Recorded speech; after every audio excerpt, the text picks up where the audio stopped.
Mark લઈ જાઓ. તો આજે હું આવી ગયો હું દીદીના હવનમાં, મીન્સ મહાલક્ષ્મી હવનમાં. જેમ મેં તમને કીધું હતું કે મારી દીદી બેઠી છે હવનમાં, તો જો અમે આવી ગયા છીએ હવનમાં. તો ચાલો હું તમને હવન બતાવું. તો ગાઈસ અમે બધા બહુ એક્સાઇટેડ છીએ કે મારી દીદી કેવી લાગતી હશે. તો આપણે દીદીનો લુક, ફોટા અને વિડીયો ચાલો જોઈએ.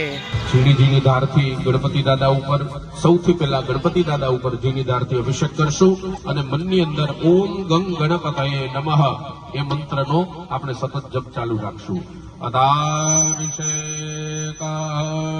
પ્રણમ્ય શિરસા દેવં ગૌરીપુત્રં વિનાયકં ભક્તા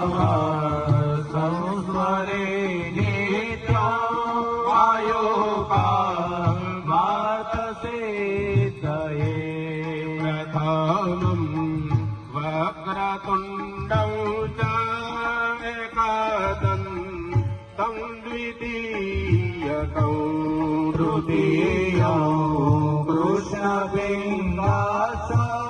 ગજવક્त्रं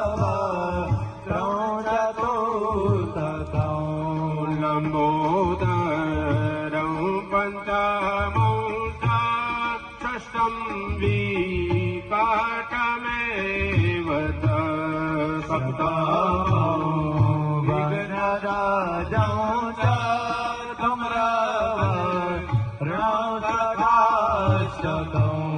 નવમં બાલચંદ્રં ચ દશમં તુ વિનાયકં એકાદશં ગણપતિં દ્વાદશં તુ ગજાનનં